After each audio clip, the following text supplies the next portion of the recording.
네, 오늘은 시뮬레이션 알고리즘에 대해서 알아보겠습니다. 먼저 학습 목표를 보겠습니다. 시뮬레이션 알고리즘이 무엇인지 개념을 이해하고 이거를 코드에 적용할 수 있는 수준까지 학습한다. 그 다음에 여러 가지 시뮬레이션 문제가 있는데 그 시뮬레이션 문제들을 보면은 뭔가 이렇게 공통적으로 이용하는 개념들이 있어요. 그 개념 중에 가장 많이 이용하는 행렬이나 좌표 관련 시뮬레이션 문제를 해결할 수 있도록 네, 필요한 개념들을 같이 공부하는 강의라고 보시면 될 것 같습니다.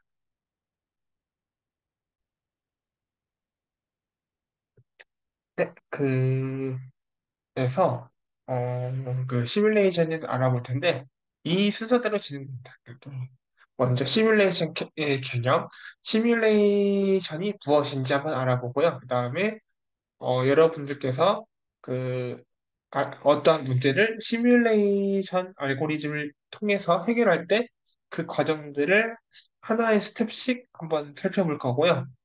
그다음에 아까 말씀드렸듯이 이 시뮬레이션 알고리즘 문제에서 가장 많이 활용되는 행렬 연산과 좌표 연산을 어떻게 그 동작시키고 표현을 하는지 이거에 대해서 한번 보겠습니다. 네, 먼저 시뮬레이션 개념에 대해서 한번 알아보겠습니다. 시뮬레이션이란 문제의 상황을 완벽하게 이해하고 이를 코드로 그대로 구현하는 겁니다. 다른 알고리즘은 성능에 중점을 둔 반면에 다른 알고리즘은 성능에 중점을 둔 반면에 시뮬레이션은 구현에 초점을 둔 것이다. 구현에 초점을 둔 것이다. 이게 어떤 말이냐면은 예를 들어서 음, 여러분들이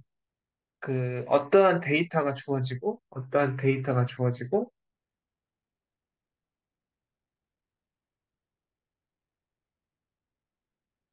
여기서 내가 원하는 값을 찾는 문제를 풀이한다고 합시다. 그러면은 여러 가지 방법이 있겠죠. 여러 가지 방법이 있는데 우리는 여기서 그 여러 가지 탐색 방법 중에 가장 효율적인 알고리즘을 찾는 게 중점적인 문제가 되겠죠. 네. 그러니까 코딩 테스트 보시면은 뭐 제한 시간이 있죠. 네, 제한 시간이 있죠. 제한 시간이 있고 이 문제에서 제시한 테스트 케이스를 우리 코드로 수행했을 때 아웃풋이 나올 때까지 걸린 시간이 이 제한 시간 이내여야 네, 여러분들이 이제 맞았다고 체크가 되겠죠. 그렇다는 것은 되도록이면은 여러분들의 제한 시간을 줄이는 게 목적이 될 것이고요. 그렇죠? 그래서 성능에 중점을 둔다는 거는 여러분의 코드가 되도록이면은 그 빠른 시간 내에 네, 그 알고리즘 문제에서 제기한 TC를 모두 해결하는 것을 의미한다고 보시면 됩니다. 네. 예를 들어서 그냥 이 데이터에서 무작위로 체크를 해서 탐색을 하는 방법이 있을 거고요. 브루트포스적인 방법이 있을 거고, 두 번째는 이 데이터를 한번 정리한 다음에 바이너리 서치를 이용해서 찾을 수도 있습니다. 바이너리 서치를 이용해서 찾을 수 있습니다. 근데 만약에 데이터를 한 번 찾는 게 아니라 여러 번 찾는다면은 당연히 이진 탐색이 이 그냥 무작위적 탐색 방법보다 좀 더 효율적이라는 거죠. 효율적이라는 말은 어, 네, 알고리즘 문제에서 제시한 TC를 모두 정상적으로 풀어내는데 걸리는 시간이 적게 걸린다. 이거죠. 그러니까 성능이 좋다. 말할 수 있는 거죠. 그래서 이런 식으로 다른 알고리즘 같은 경우에서는 음, 같은 문제를 이렇게 풀 수 있는 방법이 여러 가지더라도 여러분들께서는 좋은 성능을 가진 알고리즘을 네, 문제에 알맞게 고르는 게 여러분들이 할 주된 것이고요. 그런 반면에 시뮬레이션은 구현에 초점을 맞춘 것이다. 그러니까 뭐 성능을 따지는 게 아니라 뭐 이런 게 있겠죠. 뭐 A를 한 다음에 B를 하고 B를 보고 뭐 C를 하거나 D를 하고 D 다음에 E를 해라. 이런 식으로 그 문제에서 어떻게 할지 다 주어지고요. 여러분들은 이거를 거의 그대로 구현을 하는 방식으로 문제를 해결합니다. 그러니까 뭘 최적화시키는 게 아니라 문제 자체를 정확히 이해하고 이거를 문제에서 제시한 문제에서 언급했던 대로 그대로 코드가 실행되게 해서 정답에 맞는 이 결과값을 떼는 게 목적이에요. 그래서 보통 시뮬레이션 구현 같은 경우에서는 성능보다 문제 이해나 구현 능력에 조금 더 초점을 맞춘 게 더 많습니다. 그래서 다른 알고리즘보다는 그 여러분들이 구현해야 할 코드 양이 좀 많을 수도 있어요. 네. 그래서 네. 어, 얼핏 보면은 문제 자체는 이해되는데 이거를 어떻게 구현해야 할지 이런 고민을 많이 하게 되는 네, 문제라고 할 수가 있죠. 근데 여러분 그 아셔야 될 게 여러분은 이제 대부분 저의 영상을 시청하시는 분들은 코딩 테스트를 목적으로 하시는 분들이 많아요. 코딩 테스트를 합격하셔서 여러분이 원하는 기업에 취직하는 게 목적이신 분들이 많은데요. 네. 코딩 테스트를 준비하실 때, 어, 그냥 이거는 제 의견인데, 이 알고리즘, 저 알고리즘 다 공부를 하시는 것보다는, 요즘 추세가 그거거든요. 네. 그러니까 요즘 추세라고도 할 수 있고, 여러분들이 회사의 오너라고 한번 생각을 해보세요. 네. 그러면은, 여러분들이 이제 신입사원을 뽑을 건데, 어떤 신입사원을 여러분들이 원할까요? 네. 여러분이라면 어떤 신입사원이 좋으세요?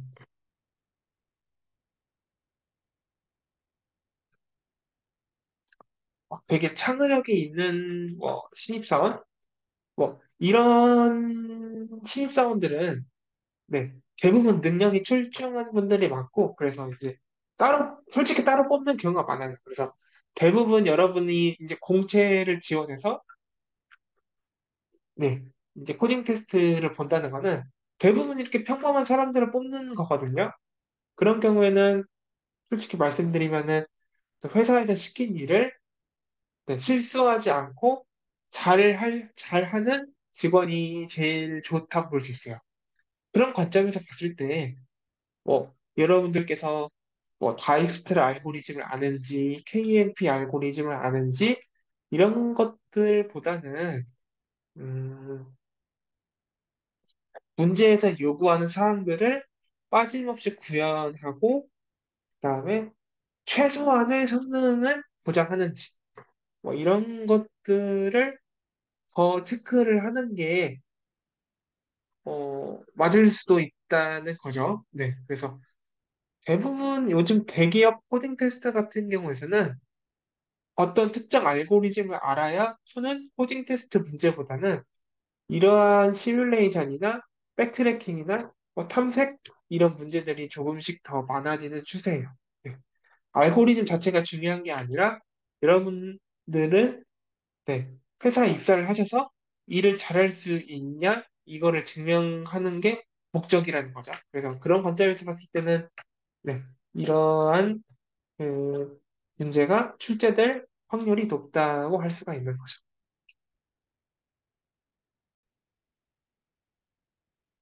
그러면은, 그, 여러분들이 이제 문제를 딱 봤을 때, 이거는 시뮬레이션 알고리즘 문제야. 이렇게 인지를 했어요.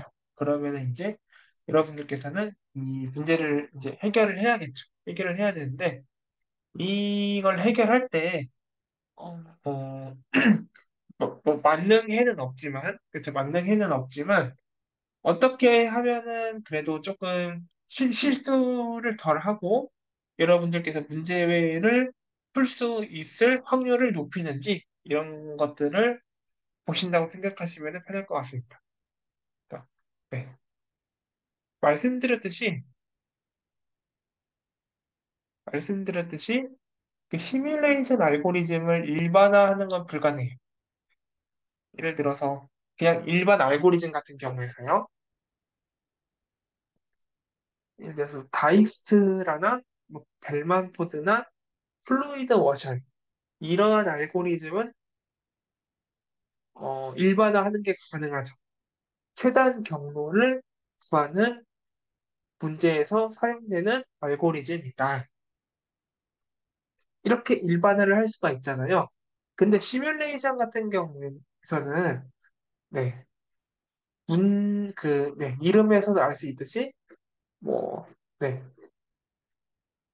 문제에서 제시한 것을 그냥 해석해서 그대로 구현을 하는 것이기 때문에 일반화가 불가능하다는 거죠. 네. 어, 여기서 설명을 잘하고 있는데 다른 알고리즘처럼 정해진 문제를 풀기 위한 알고리즘이 아니고 예를 들어서 최단 경로 문제를 풀려면은 다이스트라나 벨만포드나 플루이드 워션을 이용하는 것처럼 특정 정해진 문제를 풀기 위한 알고리즘이 아니고 문제에 따라서 네, 문제에 따라서 해결 방식이 결정된다. 네. 어떤 문제를 나오면은 그거에 대한 풀이 방식이 결정된다. 정해진 건 없다. 이런 거죠. 정해진 건 없고, 그래서 그 시뮬레이션을 여러분들이 이제 풀이를 할 때 일반적으로 문제에 접근하는 방식이 아래와 같다. 이렇게 보시면은 좋을 것 같습니다. 네. 제가 여기서 두 가지를 제시했는데요. 첫 번째부터 보면요. 일단 한번 읽어볼게요. 하나의 문제를 최대한 여러 개로 분리한다.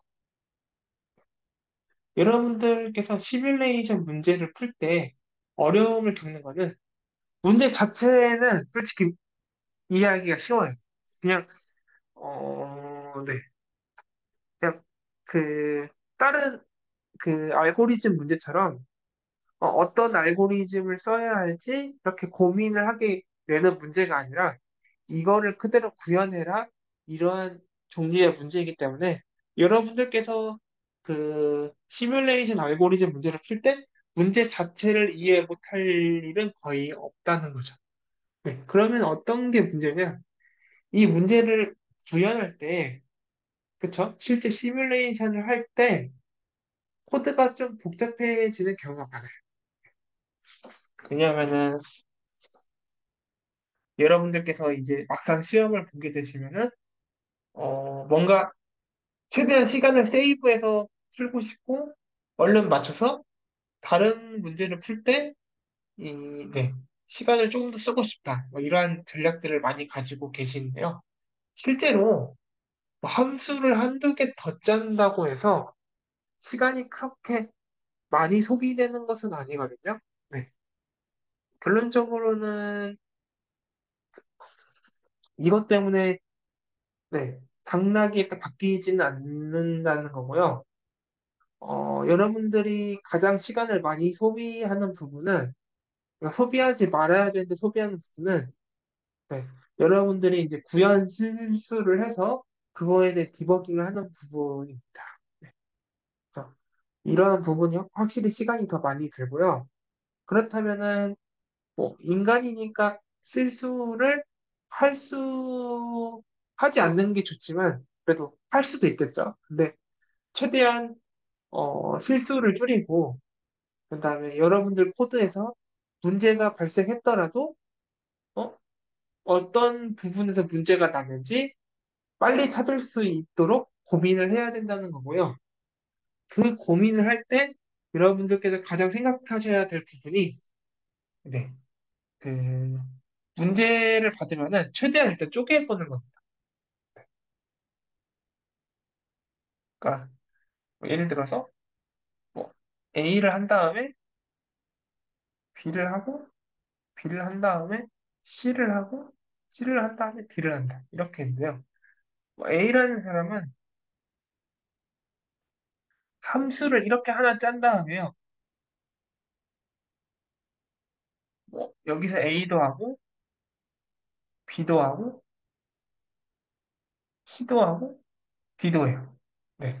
그러면은 이렇게 함수 하나에서 A, B, C, D를 다 하게 되면은 함수를 하나만 짜도 되는 장점은 있죠. 그쵸? 근데 뭐 어떠한 단점이 있냐?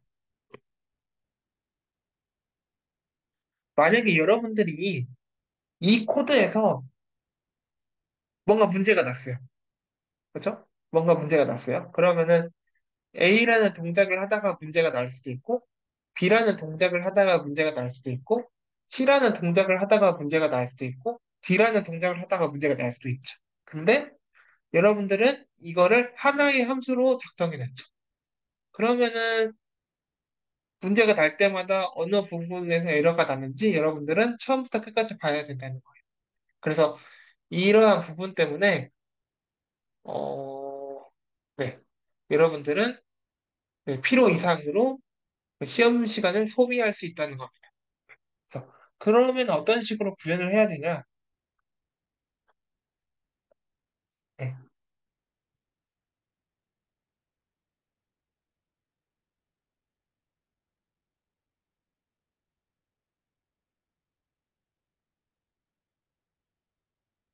잠시만요. A라는 건 따로 구현하고요.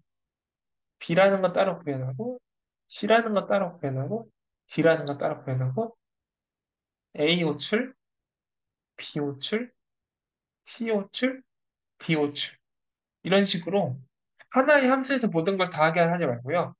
A 동작, B 동작, C 동작, D 동작 이렇게 따로따로 함수를 구현하고 어떤 그 A, B, C, D를 다 호출하는 이런 함수를 만들어가지고 그 함수에서는 거의 호출만 되게 이런 식으로 구현을 하면은 조금 더 깔끔하다 이 말이죠.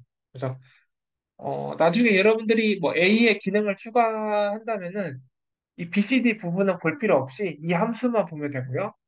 네. 이런 식으로 여러분들이 뭐 디버깅을 하거나 뭐 특정 동작의 기능을 추가하게 될 때 이렇게 함수로 미리 과정을 나눠 놓게 되면은 여러분들이 코드를 찾기도 쉽고 관리하기도 쉽고 네. 전체적으로 가독성도 늘어난다는 뭐 이런 말이 되겠죠. 네, 그래서 첫 번째는 지금 제가 말씀드린 걸 설명하고 있는 겁니다. 네. 문제를 일단 보시면은 최대한 많이 쪼개요. 최대한 많이 쪼개고 이거를 각 모듈로 구현할 수 있는지 보고 최대한 독립된 모듈로 각 과정을 구현해요. 네. 그러면은 코드는 또 복잡해지지 않을 수 있고 여러분들이 나중에 디버깅하기도 편하다. 이런 말이라고 보시면 됩니다. 근데 이제 두 번째를 한번 읽어볼까요? 예외 처리가 추가로 필요한 경우 이 예외 처리는 독립적인 함수로 구현하는 게 좋다. 왜냐면은 그 여러분들께서 네, 코드를 구현하시다 보면은 일반적인 케이스, 그러니까 보통의 케이스에서 수행돼야 될 동작이 있고요. 예외사항일 때 처리해야 될 그 동작이 있을 수 있어요. 근데 네, 워딩에서도 알 수 있듯이 예외사항은 일반적인 사항이 아니고 일반적인 사항보다 발생할 확률이 되게 적은 게 예외사항이겠죠. 그쵸? 그러면은 이때 한번 생각을 해보는 거죠. 한번 생각을 해보는 거죠. 만약에 여러분들이 하나의 함수로, 하나의 함수로 예외 케이스랑 정상적인 케이스랑 두 개를 다 구현해놨다면은 여러분들은 예외 케이스는 되게 발생할 확률이 희박한데도 불구하고 여러분들은 이 코드를 수정하거나 아니면은 뭔가 이렇게 분석을 해야 될 때 두 가지 경우에 대해서 모두 이렇게 네, 매번 확인을 하게 됩니다. 왜냐면은 이 코드는 하나의 함수로 묶여있기 때문에 서로에게 얼마든지 영향을 미칠 수 있어요. 그래서 실수할 수 있는 여지가 있고, 일단 문제가 나면은 여러분들은 여기 있는 모든 코드를 다 봐야 할 수 있는, 봐야 해야, 봐야 하는 구조가 될 것이라는 거죠. 그거는 되게 비효율적이라는 거죠. 네. 왜냐하면은 같은 함수에 있다는 거는 지역 변수를 공유할 수 있고, 서로의 동작에 영향을 미칠 가능성이 있기 때문에 네, 디버깅을 할 때도 되게 취약하다 이렇게 본다는 겁니다.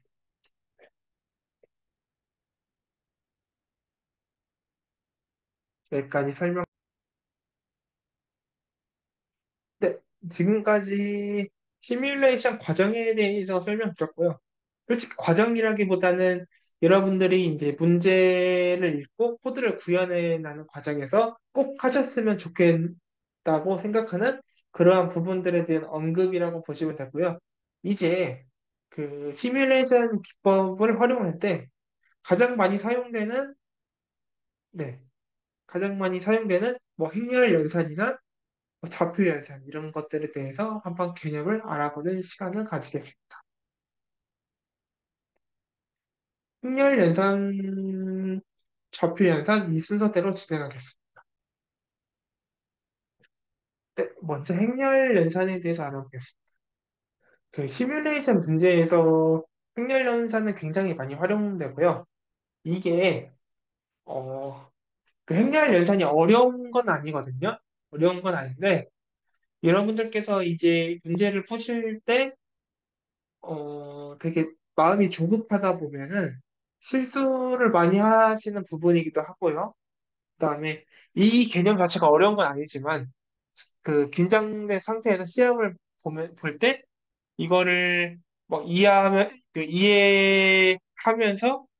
구현을 하시려면은 생각보다는 뭐 구현하는 시간도 있고 뭐 이게 잘 동작하는지 검증을 하는 시간도 있고 그 다음에 여러분들은 이후에 그 네, 알고리즘을 구현할 거기 때문에 그쵸? 알고리즘 구현을 완성시킬 거기 때문에 네, 되게 중요하다는 거죠.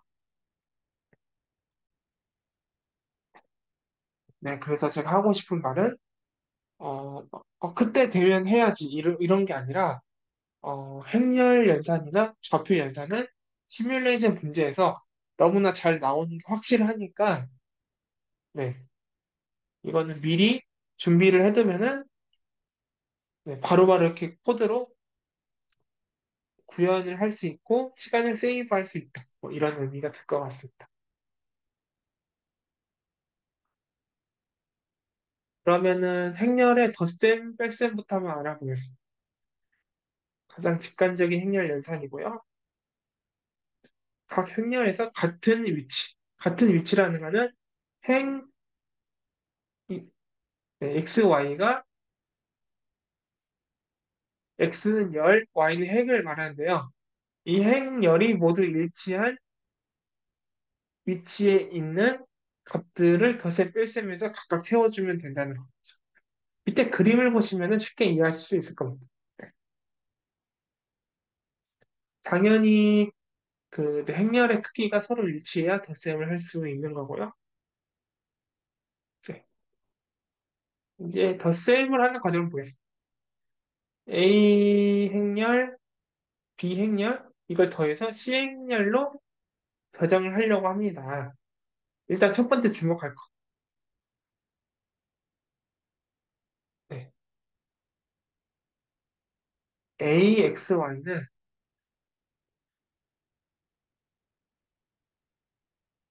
A 배열에서 X열, Y행을 말한다. 그렇고요. 보실게. 이 덧셈을 할 때 같은 위치에 있는 것까지 더한다고 했죠. 이 덧셈을 할 때 이 4랑 1이랑 더해서 최종값인 5가 들어간다. 이런 식으로 A와 B를 더할 때 A의 11이랑 B의 11이랑 이렇게 더해지게 된다. 더해서 C의 11이 들어간다. 같은 위치에 있는 값들을 더해서 같은 위치에 넣는다. 이렇게 보시면 될 것 같습니다. 읽어보시고요. 다음에 이제 영열의 합하는 것인데요. 이 보시면은 결국에는 이 얘기예요.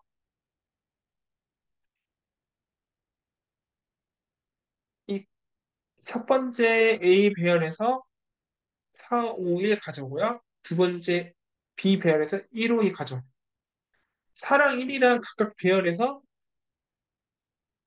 4랑 1이랑 각각 배열에서 같은 위치죠. 그다음에 여기 보면 5, 5가 있죠. 5랑 5랑 같은 위치, 1이랑 2랑 같은 위치, 1이랑 2랑 같은 위치. 그러면은 같은 위치에 있는 것끼리 더해요. 그래서 보시면 4랑 1이랑 더해서 5가 됐고요. 그 다음에 5랑 5랑 더해서 10이 됐고요. 1이랑 2랑 더해서 3이 됐습니다. 이렇게 보시면 될 것 같습니다. 같은 위치에 있는 끼리 더했죠. 자, 이어서 보시면은 두 번째를 또 더하고 있죠.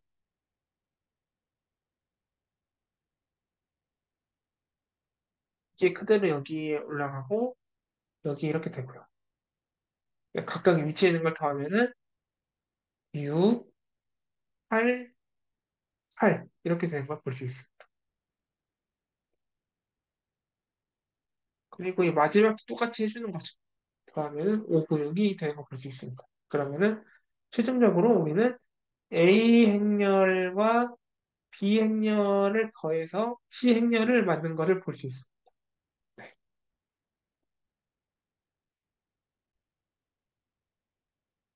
지금까지 덧셈할 내용을 정리해봤어요. 이 C를 보면은 이 C 영영은 결국 A 영영 더하기 B 영영이죠.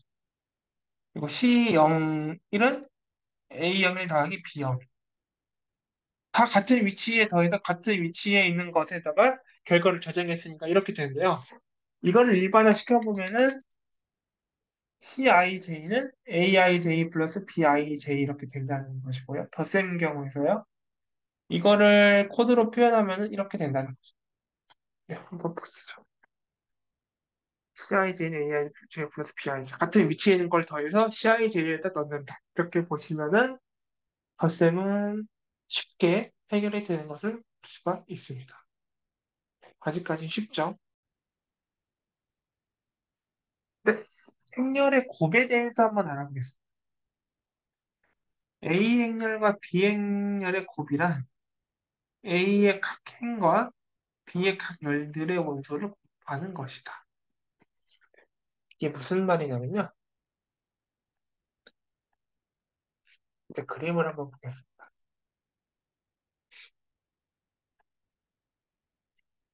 이게 행이고 이게 열이죠.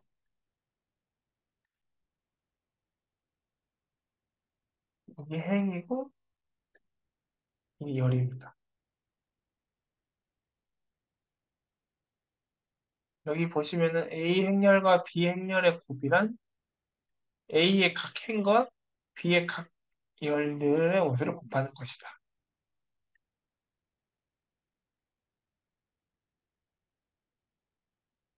얘랑 얘랑 이렇게 곱하는 거예요.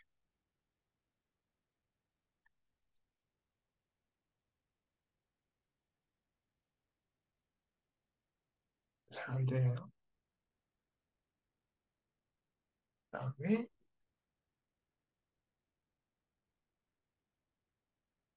얘랑 얘랑 곱하는 거고요.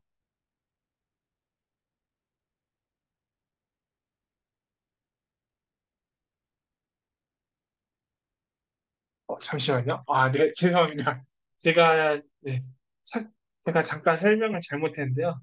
지금 시간이 새벽 1시라서 제가 좀 정신이 없었던 것 같아요. 네, 다시 보여드리겠습니다.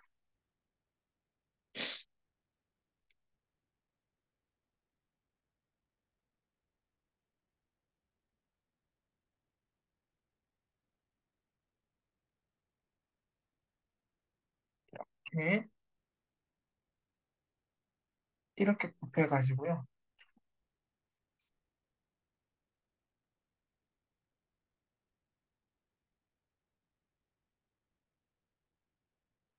얘랑 얘랑 곱하기를 해서 여기다 넣는 거예요.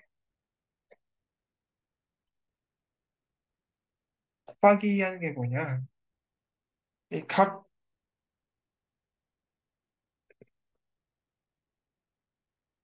여기 보시면은, 이 첫 번째 행이랑 첫 번째 열이랑 곱해요. 4 곱하기 1, 이렇게 되죠. 그 다음에 두 번째 행이랑 두 번째 열이랑 곱해요. 그러면은 5 곱하기 3, 이렇게 되죠. 그 다음에 세 번째 행이랑 세 번째 열이랑 곱해요. 그러면은 1 곱하기 3. 그 다음에 네 번째 행이랑 네 번째 열을 곱해요. 그러면은 1 곱하기 5. 그리고 이것들을 모두 더해요.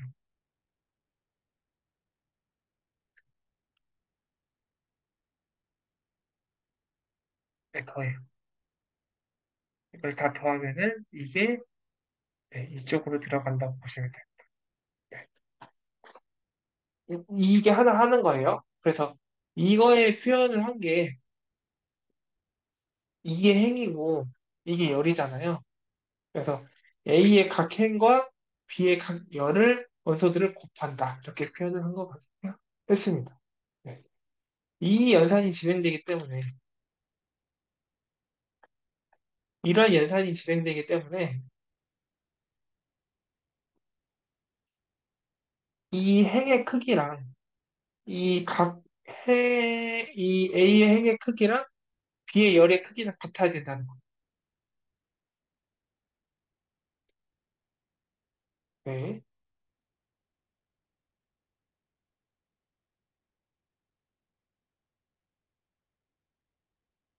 무슨 말씀인지 알겠죠? 그래서 이거를 조금 수식으로 나타내면은 A 행렬의 크기가 n 곱하기 n, A 행렬의 크기가 n 곱하기 n이면은 m 행 이게 m이 행이고요, n이 열이에요. 네. 그다음에 죄송합니다. m이 열이고 n이 행이죠, 그렇죠? n이 행입니다. 그다음에 b도 x가 열이고 y가 행이죠. 그러면은 a의 행과 b의 열을 곱하려면은 이거의 개수랑 이거의 개수랑 같아야 되죠. 이거는 A의 행, 이거는 B의 열이죠. A의 행은 N이고, 그 다음에 B의 열은 X죠. 그래서 N과 X가 같아야 행렬곱이 된다가 이런 의미가 된다고 했습니다. 그렇죠?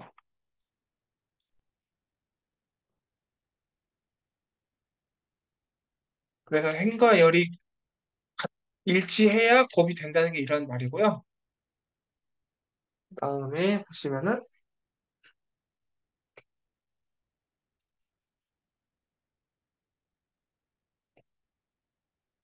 그러면은 이 C의 크기는 어떻게 결정되냐? C의 크기는 어떻게 결정되냐?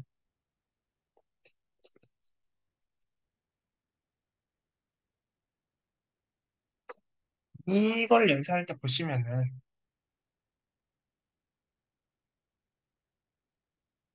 얘랑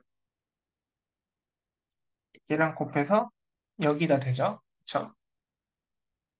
그다음에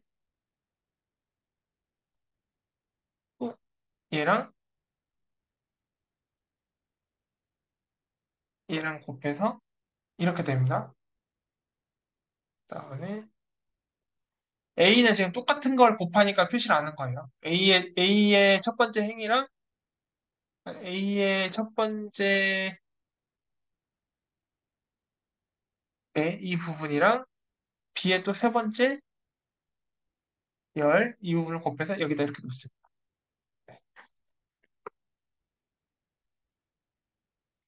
그러면 C의 행의 개수는 몇 개가 되나요?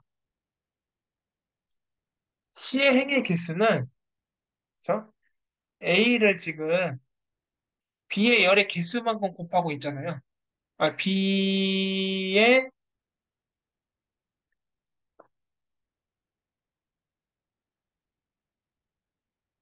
행의 개수만큼 곱하고 있잖아요. 첫, 이거 곱하기 이거 곱하기 이거 곱하기 이거니까 결국에는 이 B의 행의 개수만큼 곱하고 있다 이 말이죠. 네.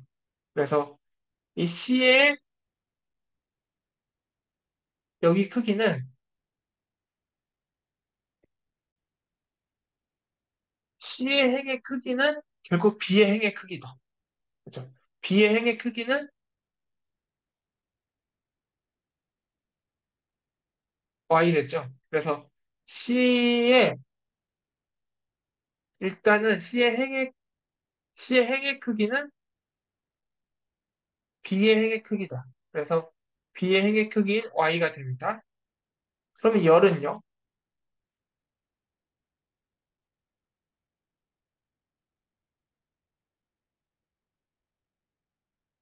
열은 어떻게 할까요? 반대로 생각해 보면 되겠죠. 열은 여기가 고정이에요.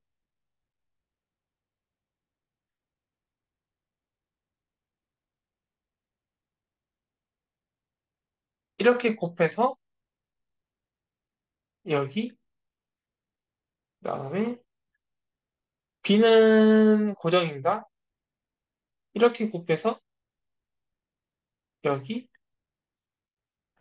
그다음에 이렇게 곱해서 여기 이렇게 되죠. C의 열의 크기는 결국 A의 열의 크기와 같다. 이렇게 볼 수가 있죠. 왜냐하면 A의 열만큼 연산이 되잖아요. 그렇죠? 그래서 C의 행의 크기는 B의 행의 크기고 C의 열의 크기는 A의 열의 크기다. 그렇죠? 그래서 결국에는 M 곱하기 Y 행렬이다. 이렇게 보시면 될 것 같습니다. 여기까지 되시면은 기본 개념 잡히신 거고요. 아마 한 번에 이해가 안 되시면은 조금 이렇게 반복해서 보시면은 이해가 되고, 그렇지 않으면은 카페에 질문을 남겨주세요. 그럼 제가 답변을 드리도록 하겠습니다. 네, 그러면은 실제 행렬 법을 해볼게요. 1단계는 아까 설명을 드렸죠? 네. 여기 보면은 3 곱하기 4 크기의 A와 4 곱하기 3의 B니까 최종적으로 이렇게 지워지면은 3 곱하기 3. 네. 아까 왜 지울 수 있었냐면은 이걸 했을 때 저희는 이 C라는 게 A의 열, A의 열, 그다음에 B의 행 이렇게 된다는 걸 봤죠. 그러면은 이걸 이렇게 규칙을 써볼게요. n 곱하기 n이랑 그다음에 x 곱하기 y랑 행렬 곱셈을 하면은 결과물은 얘네를 지운 결과값이 n 곱하기 y가 되더라. 이렇게 볼 수 있는 거죠. 네. n과 x는 같은 거죠. 같아야 연산이 되는 겁니다. 네. 같아야 되는 이유는 이제 여러분들께서 보시면은 네. 각각의 하나씩 매칭시켜가면서 곱하기 때문에 같을 수밖에 없는 거예요. A의 행과 B의 열이 각각 1대1로 매칭시키면서 곱하기 때문에 크기가 같아야 되는 겁니다. 그래서 이렇게 가운데를 지울 수 있는 게 아까 그 이유이고요. 그래서 여기를 가운데 지우면은 3 곱하기 3 행렬이 되는 겁니다.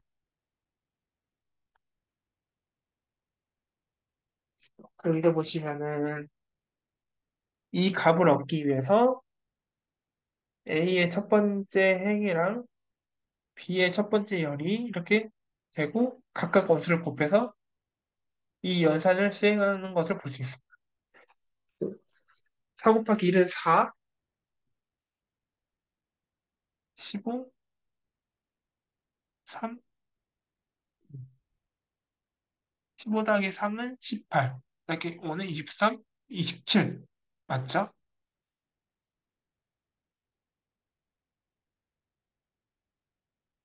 왜 얘랑 얘랑 또 이렇게 해서 여기에다 값을 쳐줘. 이렇게 갖고요. 이렇게 갖고요. 하고 그래서 이거를 수행하면은 4 곱하기 5는 20, 5 곱하기 2는 14, 2 하면은 36이 되죠.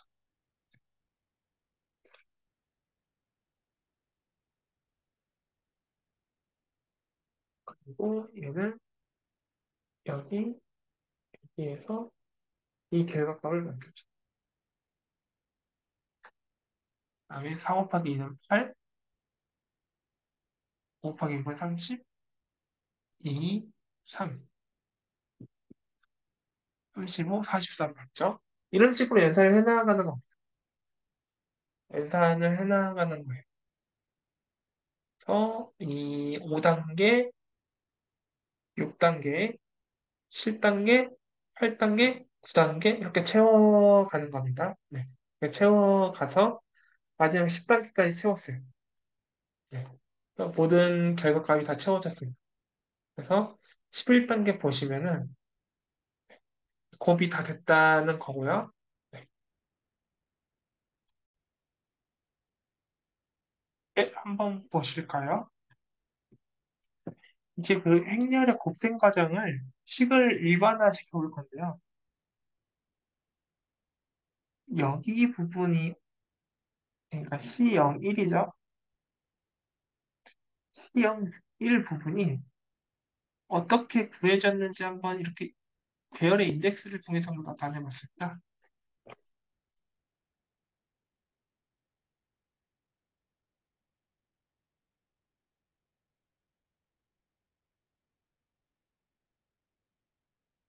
C01은 얘랑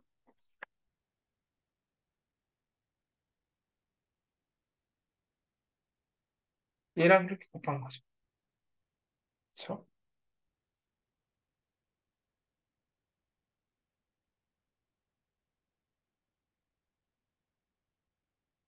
이렇게 곱한 건데요. 그래서 보시면은 이 곱하는 과정을 인덱스로 나타내면 이렇게 표현할 수 있습니다. 보시면은 A의 열은 고정되어 있죠. 열은 지금 열은 지금 다 고정되어 있죠. 다 0이죠.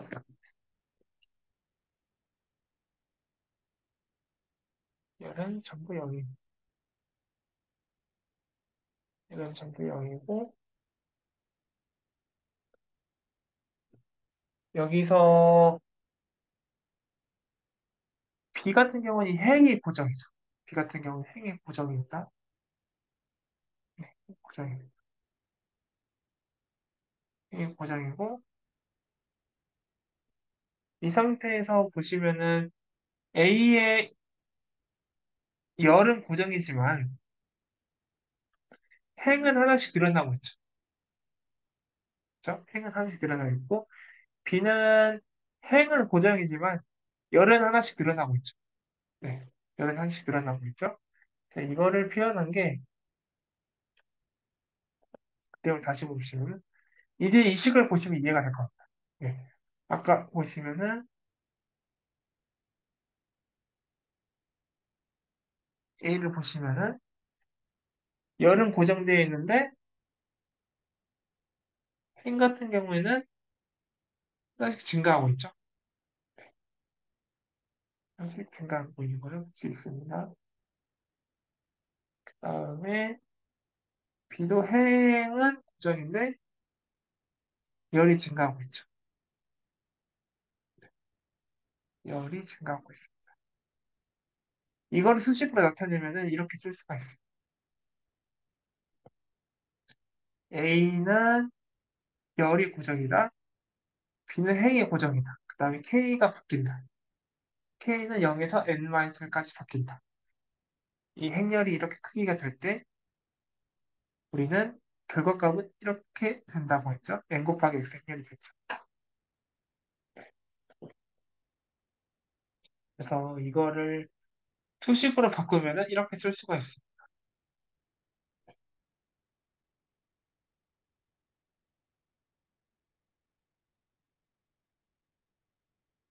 K를 구할 때 열 고정, 행 고정, 그리고 이 가운데 값은 바뀐다. 그쵸? 가운데 값 바뀌죠. 이렇게 그 진행되면서 곱하니까요. 진행되면서 곱하니까 이 가운데 K는 바뀐다. 이렇게 보시면 되고요. 여러분들이 코드를 짜실 때는 이 부분을 보시면 되겠죠.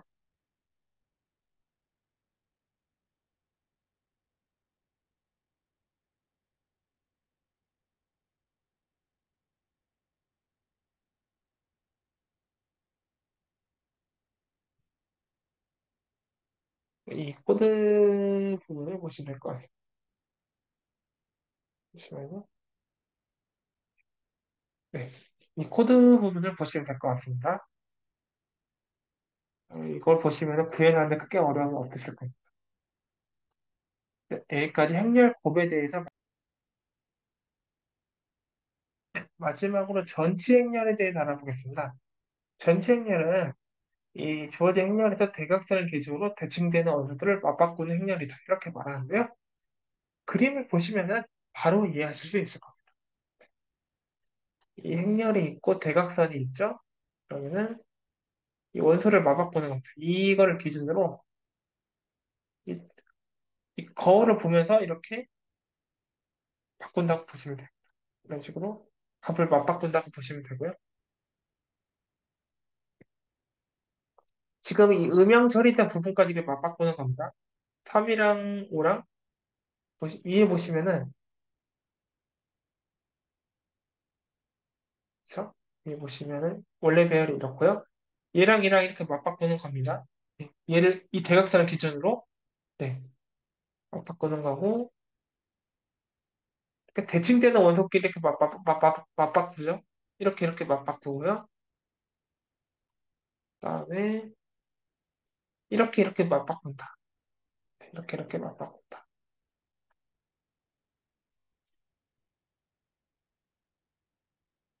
그러면은 이 대칭이 되었을 때 대칭이 되었을 때 이 대각선에 있는 원소들은 이 대각선에 걸치는 원소들은 안 바뀌었죠. 그렇죠? 원래 위치가 이전의 위치가 똑같죠. 네. 그리고 이렇게 바뀌었고요. 이렇게 색깔로 표시해 드릴게요. 이렇게 바뀌었고요. 이렇게 바뀌었어요. 그리고 이렇게 바뀌었어요. 이 보시면은 이전하고 비포 애프터 보시면은 행열의 인덱스가 거꾸로 뒤집어진 거 보시죠. 그러니까 A0에 있는 거는 A02로 갔다. 이렇게 보시면 되는 거죠. 네. 이런 식으로 하면은 코딩하기도 쉽죠. BIJ는 AIJ다. 이중 반복문을 돌리면서 이렇게 하시면은 전체 행렬도 쉽게 코딩이 가능하겠죠. 네. 그래서 그 행렬의 연산에 대해서 네, 알아봤습니다. 근데 이제 그 시뮬레이션에서 좌표 연산하는 방법에 대해서 알아보겠습니다. 보통은 2차원 좌표를 나타내야 될 때가 많고요. 데이터를 표현할 때 2차원 좌표를 배열로 표현하는 법도 배워보겠습니다. 여기 이렇게 2차원 좌표가 있죠. 그렇죠? 얘를 배열로 표현하면 이렇게 표현이 돼요. 4, 3, 4, 3 이렇게 표현이 된다고 보시면 돼요. 예를 들어서 뭐이 좌표에 점이 있다. 이걸 표시하려면은 여기다 1을 써주시던지 아니면 여러분들께서 임의의 값을 써주시면은 값이 있다 없다가 구분이 되겠죠. 이런 식으로 표현해 주시면은 문제가 없습니다. 네, 이와 같이 하나의 그 좌표를 배열로 표현을 할 수가 있고요. 우리가 이제 알아볼 거는 이 우리가 이미 기존에 표현했던 좌표가 이제 보통 시뮬레이션 같은 문제 같은 경우에는 좌표가 고정되는 문제도 많지만 하나의 그 점에서 다른 점으로 이렇게 점점 그 시뮬레이션에서 제기한 조건에 따라서 움직이는 문제가 많거든요.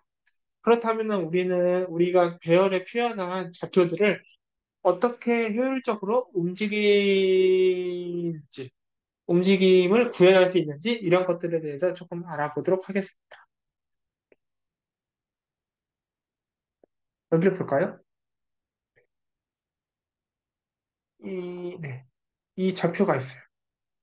그리고 우리는 여기 음영친 좌표를 기준으로 우리가 상하좌우 대각선 위아래로 이동할 때 이 좌표가 어떻게 바뀌는지 한번 알아보겠습니다.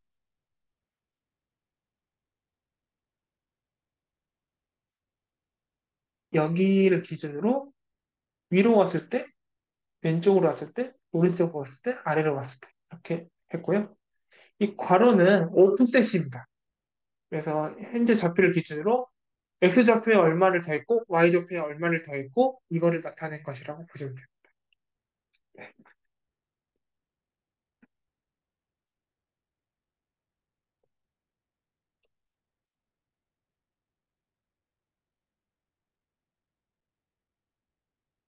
여기 보시면은 2차원 좌표가 이렇게 되잖아요. 네. 근데 상하좌우로 움직였다는 말은 예를 들어서 여기에 있는 점이 오른쪽으로 이동했다면은 이때 Y좌표는 변함이 없죠. X좌표만 변하죠. 그렇죠? 그 다음에 왼쪽으로 이동했다는 거는 이때도 Y좌표가 변하지 않죠. 여기를 기준으로 Y좌표는 변하지 않고 X좌표만 변동되죠. 여기서 보시면은 X좌표는 변동되지 않고, 죄송합니다.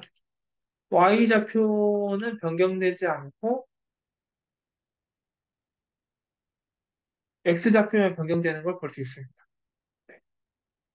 근데 이거는, 음, 여러분들께서 배열의 좌표를 표현하실 때, 어, 결국에는 네, 행과 열 중에 어떤 거를 X좌표로 하고 어떤 거를 Y좌표로 할지는 여러분의 마음이에요. 네. 제가 이렇게 설명했다고 꼭 뭐 행의 X좌표를 하거나 열의 Y좌표를 하거나 이런 것들이 확실히 정해진 건 아니고요. 여러분들이 그 생각하기에 쉬운 방법대로 표시하시면 돼요.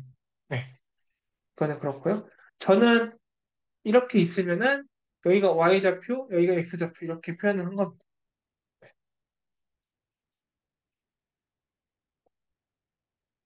여기 보시면은 네, Y좌표는 변함이 없는데 X좌표만 이렇게 변하고 있는 걸 볼 수 있고요. 그 좌우로 이동할 때요. 그에 반면에 상하로 이동할 때는 Y좌표가 변화되죠. 얘도 Y좌표가 변하죠. 상하로 이동할 때는 Y좌표가 변화하죠. Y좌표가 변하는 걸 알 수 있습니다. 그리고 대각선 이동할 때 보시죠. 대각선 이동할 때는 XY 좌표가 같이 변하죠. 네. XY 좌표가 같이 이동합니다. 네. 이런 걸 볼 수 있고요. 여기 특징이 이 각각 이 움직이는 오프셋이 있죠. 여기다가 움직이는 오프셋에다가 오프셋이 YX라면은 얘를 절대값을 한번 씌워줘 보세요. 절대값 YX 하면은 절대값 YX 하면은 얘도 1,1이고 얘도 1,1이고 얘도 1,1이고 얘도 1,1이죠.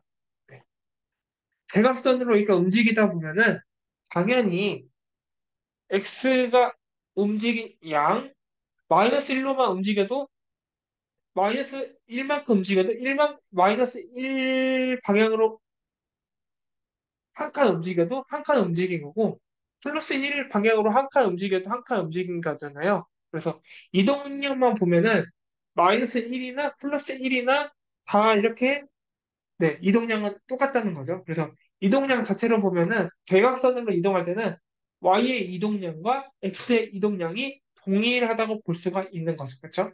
y, x가 같이 증가하니까요. 네, 이거를 보시면 됩니다.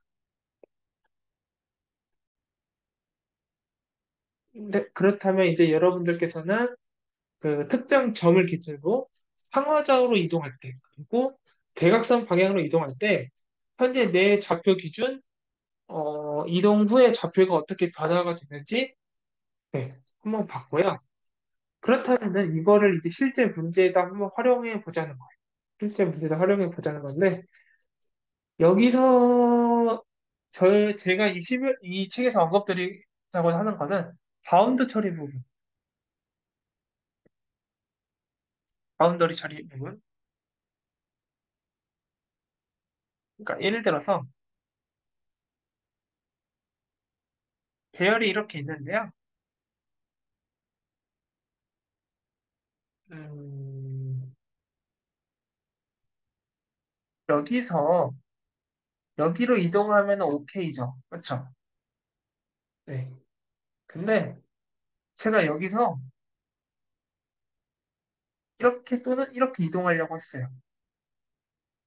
그러면 얘는 배열의 범위가 바뀌잖아요.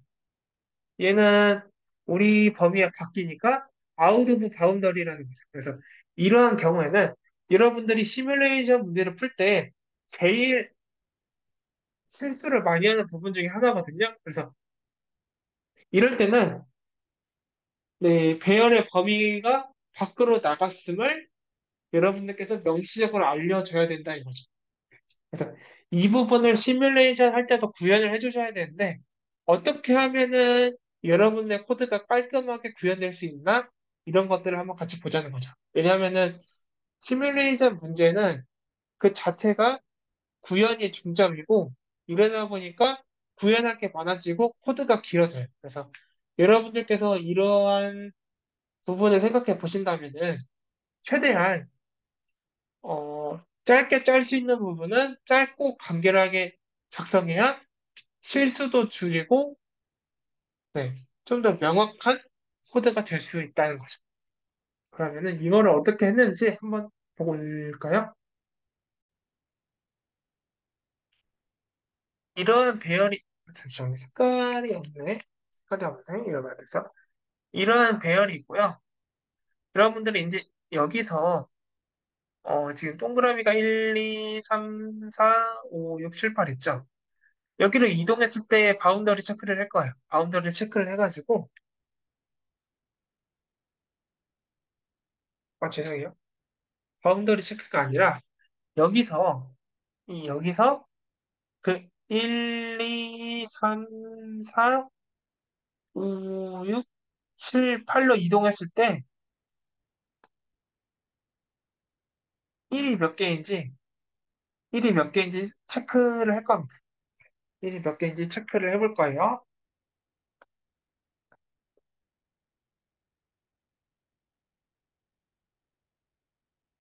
대부분 분들이 체크하는 방법입니다. 1로 갔을 때 1인지, 2로 갔을 때 1인지 해서 8번 체크해요. 1, 얘로 갔을 때 이게 1인지, 얘로 갔을 때 이게 1인지, 얘로 갔을 때 1인지, 1인지, 1인지 체크합니다. 여러분들의 코드에서 이 부분이 8개가 늘어나는 거예요. 근데 이렇게 하면은 실수할 확률이 굉장히 높아집니다. 네. 그리고 실수를 했을 때 여러분들이 디버깅 하기가 굉장히 힘듭니다. 이 부분이 많아지면은 네, 여러분들이 코드를 나중에 문제점이 있을 때 일단 이 부분은 조건문이기 때문에 만약에 코드가 오류가 나거나 정상적으로 동작하지 않으면은 여러분들이 이 부분 하나하나 전부 신경 써가지고 디버깅을 해야 돼요. 코드도 복잡해지고 여러분들도 할 일이 많아지고 그렇다고 가독성이 좋은 것도 아니고 그렇다고 성능이 좋은 것도 아니고 네, 이런 측면에서 보면은 좋은 코드는 아니라는 거죠. 그러면 이거를 어떻게 개선시킬 수 있냐 이걸 한번 보자는 거죠. 간단하게 체크하는 겁니다. dy 배열이랑 dx 배열을 만듭니다.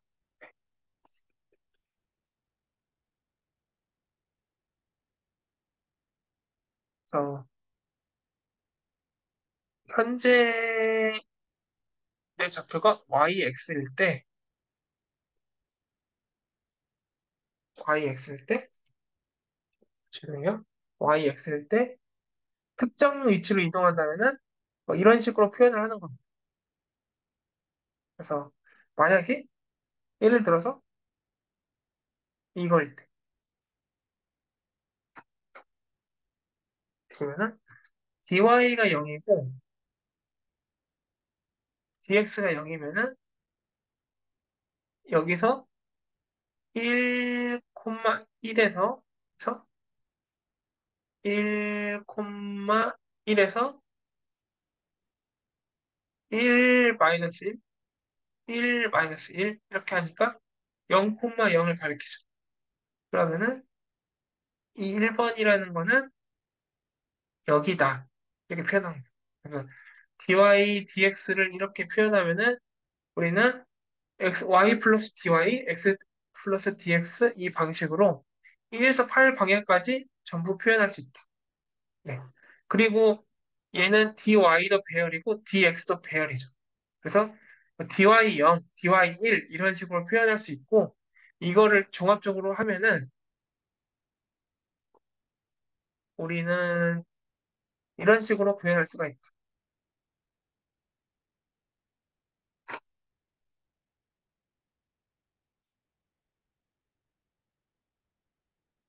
네. 이거를 코딩을 한번 해볼까요? 간단히 나타내면 인트 i는요? i는 7까지죠. dy, dx 이따가 가져갈게요. if y 플러스 y, i 플러스 dyi 그다음에 y좌표는 이거고 x좌표는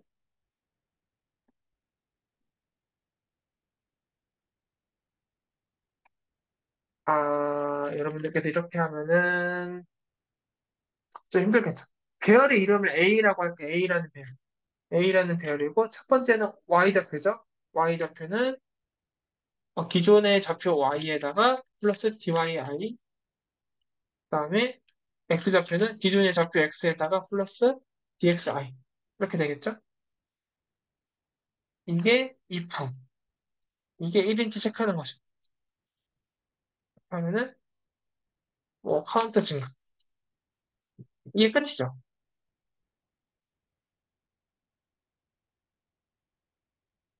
아까보다 간단하지 않나요? if문이 한 개로 끝났어요. 아까 if문이 8개 필요했는데 이 if문이 한 개로 끝났다는 거죠. 이렇게 깔끔하게 코딩을 하는 게 낫다. dy, dx를 이용해서 이렇게 코딩을 깔끔하게 하자. 그렇다면은 이렇게 문제를 제기할 수 있어요. dy dx 배열을 만드는 것 자체도 버든이 아니냐? 근데 여러분 생각을 해보세요.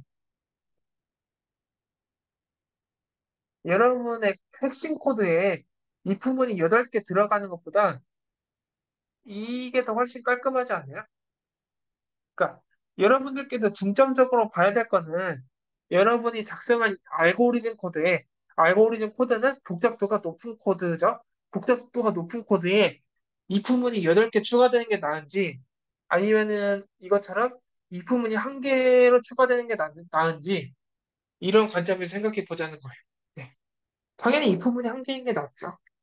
DY, DX 배열을 만드는 게 뭐 이렇게 버든은 아니죠. 크기가 8인 배열을 만드는 게 버든은 아니죠. 그래서 이런 식으로 접근을 하는 게 낫다. 이렇게 말씀을 드리는 겁니다. 네. 그러면은, 네. 값이 있는 배열이 주어졌을 때, 이제, 그, 좌표를 회전시키는 방법을 한번 알아보겠습니다. 배열을 회전시키는 방법인데요. 초기 배열이 이렇게 있어요. 초기 배열이 이렇게 있습니다. 이거를 우리는 좌우 대칭을 시켜볼 거예요. 이 가운데를 기준으로 좌우를 이렇게 대칭시켜 보면은 얘랑 값이 바뀌고요. 그다음에 얘랑 값이 바뀌고 그다음에 얘랑 값이 바뀌죠. 결론적으로는 이렇게 되는 거죠. 그렇죠? 정리를 하면은 이런 식입니다.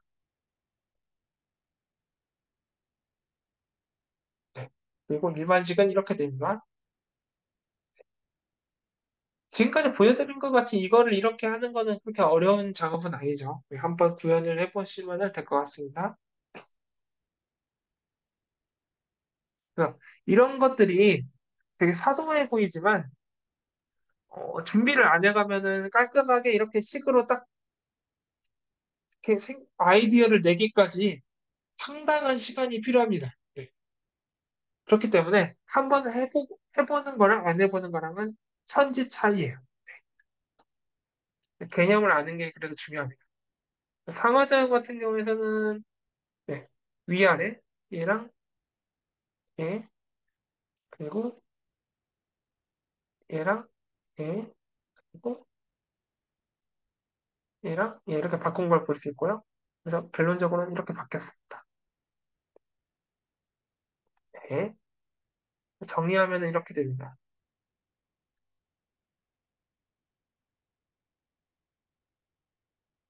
어?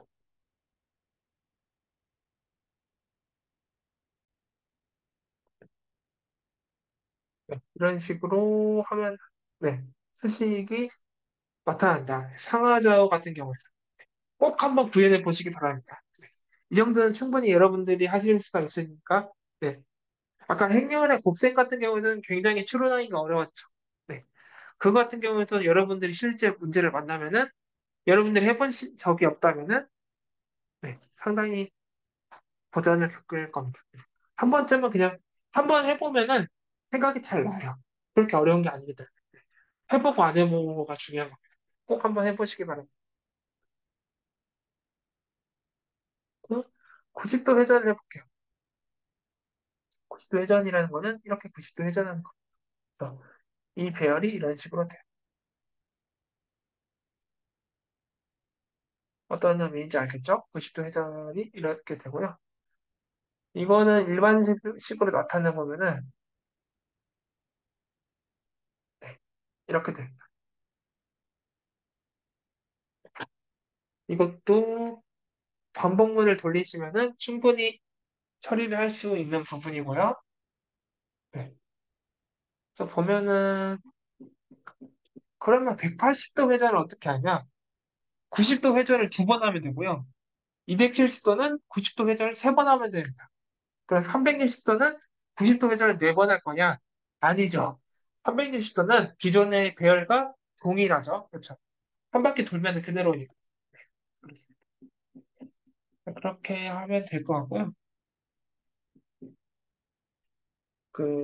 제가 그 마지막 이 대칭 부분은 간단해가지고 이제 네, 이렇게 칙을 말씀드리고 넘어가는데 만약에 여러분들이 이걸 하다가 문제가 있으시면은 카페에 한번 여쭤봐 주세요. 그러면 제가 코딩을 해서 드리도록 하겠습니다. 그래서 오늘은 시뮬레이션에 대해서 알아봤고요. 시뮬레이션 개념, 그리고 과정, 그리고 그 시뮬레이션 문제에서 여러분들이 꼭 알아야 될 확률 연산과 좌표 연산에 대해서 알아보겠습니다.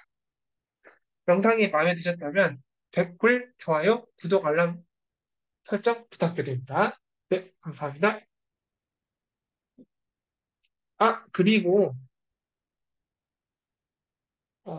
네. 여러분들께서 꼭 카페에 오셔가지고, 네, 이 강의에 대한 질문 답변도 하시고, 다 무료니까요. 이렇게 좀 커뮤니케이션을 많이 했으면 좋겠다는 생각을 마지막으로 전달드리면서 오늘 수업 마치겠습니다. 네, 감사합니다.